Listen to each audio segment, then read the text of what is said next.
ತುಮಕೂರಿನ ಕುಣಿಗಲ್ನಲ್ಲಿ ಕಾರ್ಮಿಕ ಜಯಂತಿಯನ್ನು ಹಮ್ಮಿಕೊಳ್ಳಲಾಗಿತ್ತು. ಕಾರ್ಯಕ್ರಮಕ್ಕೆ ಎಲ್ಲಾ ಕಾರ್ಮಿಕರು ಕೈಜೋಡಿಸಿ ಬೆನ್ನೆಲುಬಾಗಿ ನಿಂತು ಕಾರ್ಯಕ್ರಮವನ್ನು ಯಶಸ್ವಿಗೊಳಿಸಿದ್ದಾರೆ ಎಂದು ಕಾರ್ಮಿಕ ಕಲ್ಯಾಣ ಮಂಡಳಿ ಸದಸ್ಯ ಎಚ್.ಡಿ. ರಮೇಶ್ ತಿಳಿಸಿದರು.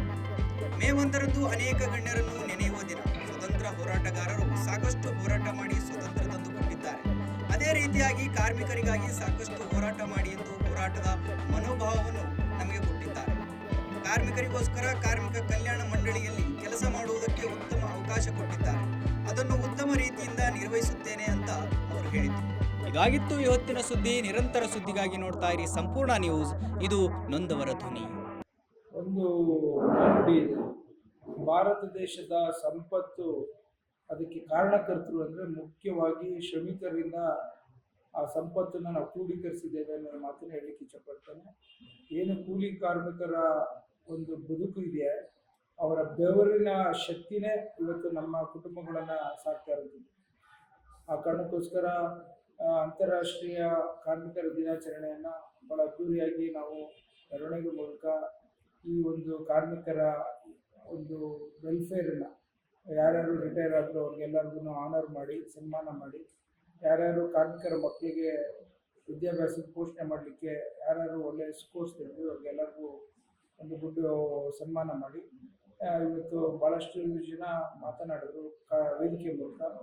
ಹಾಗಾಗಿ ಇವತ್ತು ಕಾರ್ಮಿಕರ ದಿನಾಚರಣೆಯನ್ನು ನಮ್ಮ ಬದುಕಿನಲ್ಲಿ ಅವರ ಪಾತ್ರ ಏನು ಅನ್ನೋದನ್ನು ವಿಶೇಷವಾಗಿ ವಿಭಿನ್ನ ರೀತಿಯಲ್ಲಿ ಹೇಳುವಂಥ ಒಂದು ಕಾರ್ಯಕ್ರಮ ಮಾಡೋದು ಅಂತ ಅನಿಸುತ್ತೆ. ರಾಜ್ಯ ಸರ್ಕಾರದಲ್ಲಿ ಯಾವುದೇ ರೀತಿ ಹಣಕಾಸಿಲ್ಲ ಅಂತೇಳಿ ವಿರೋಧ ಪಕ್ಷದವರು ಟೀಕೆ ಮಾಡ್ತಾರೆ. ಆದರೂ ಕೂಡ ತಾಲೂಕಿಗೆ ಇಷ್ಟೆಲ್ಲ ಅಭಿವೃದ್ಧಿ ಹೆಂಗೆ ಮಾಡೋಕ್ಕೆ ಸಾಧ್ಯ ಅನ್ನೋದೊಂದು ಪ್ರಶ್ನೆ. ಅದು ನನಗೆ ಫಸ್ಟ್ನೇದಾಗಿ ನನಗೆ ಶ್ರೀರಕ್ಷೆ ವ್ಯಕ್ತಿಗಳು ನಮ್ಮ ಉಪಮುಖ್ಯಮಂತ್ರಿ ಡಿ.ಕೆ. ಶಿವಕುಮಾರ್ ಸಾಹೇಬರು, ನಿಕಟಪೂರ್ವ ಸಂಸದರಾದಂಥ ಡಿ.ಕೆ. ಸುರೇಶ್ ಸಾಹೇಬರು ಅಂತ ಹೇಳಲಿಕ್ಕೆ ಇಷ್ಟಪಡ್ತೇನೆ. ಸರ್ಕಾರ ನಮ್ಮ ಮುಖ್ಯಮಂತ್ರಿಗಳು ಸದಾಕಾಲ ನನಗೆ ಬೆನ್ನೆಲುಬಾಗಿ ನಿಂತಿದ್ದಾರೆ. ಸೊ ನಾನು ಸರ್ಕಾರಕ್ಕೆ ಧನ್ಯವಾದ ಹೇಳ್ತೀನಿ. ಮತ್ತು ಈಗ ಕಾರ್ಮಿಕರ ವಸತಿ ನಿಲಯಕ್ಕೆ ತಾವು ಕೂಡ ಏನು 30 ಕೋಟಿ ಅನುದಾನ ತಂದಿದ್ದೀನಿ ಅಂತ ಹೇಳ್ತಾ ಇದ್ರಿ ಸರ್. 30 ಕೋಟಿ ವಸತಿ ಶಾಲೆ ಕಾರ್ಮಿಕರ ಮಕ್ಕಳಿಗೆ ನನಗೆ ಬೇಕು ಅಂತೇಳಿ ಕಿತ್ತಾಡಿಕೊಂಡು ನಮ್ಮ ಮಂತ್ರಿಗಳಾದಂಥ ಸಂತೋಷ್ ಲಾಡ್ ಅವ್ರ ಹತ್ರ ಒಂದು ವಸತಿ ಶಾಲೆನ 30 ಕೋಟಿ ಹಣವನ್ನು ತಂದಿದ್ದೇನೆ. ಈಗ ಕಸ್ಬಾ ಇದರಲ್ಲಿ ಸುಮಾರು 10 ಎಕರೆ ನೋಡಿದ್ದೇವೆ, ಅಲ್ಲಿ ಶುರು ಮಾಡ್ತೀವಿ. ಎಷ್ಟು ದಿನಗಳ ಕಾಲ ಆಗ್ಬೋದು ಸರ್? ಅದು ಒಂದೂವರೆ ವರ್ಷ ಆಗುತ್ತೆ. 1.5 ವರ್ಷ ಆಗುತ್ತೆ. ಈಗ ಕುಣಿಗಲ್ ಕ್ಷೇತ್ರದ ಶಾಸಕರು ಏನು ಒಂದು ಈಗ ನಾಗರಿಕರು ಸರ್ ಒಂದು ಚಾಲೆಂಜ್ ಹಾಕಿದ್ರು, ಊಟನೇ ಮಾಡಲ್ಲ, ಕಾರ್ನಲ್ಲಿ ಸಾಕಷ್ಟು ಬಿಸ್ಕೆಟ್ ಇಟ್ಕೊಂಡು ಸ್ವಲ್ಪ ಬೆಳಗ್ಗೆ ಟಿಫನ್ ಮಾಡ್ಕೊಂಡು ಹೊರಟ್ರೆ ಇನ್ನು ಸಂಜೆನೇ ಯಪ್ಪ ಊಟ ಮಾಡೋದು ಅಂತೇಳಿ, ಅದ್ರ ಬಗ್ಗೆ ಸರ್ ಏನು ಅದು ವೈಯಕ್ತಿಕ. ನನ್ನ ಮೊದಲಿಂದಲೂ ತಿಂತಿರಲಿಲ್ಲ.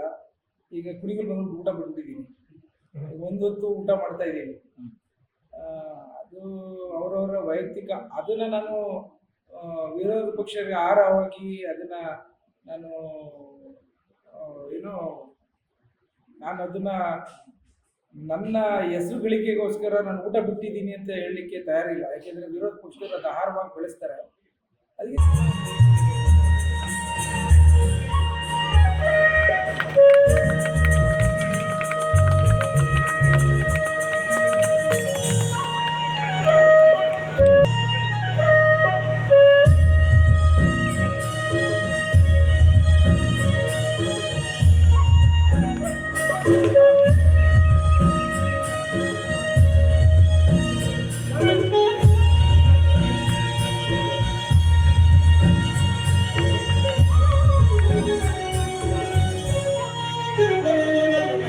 ಸಂಪೂರ್ಣ ನ್ಯೂಸ್. ಇದು ನೊಂದವರ ಧ್ವನಿ.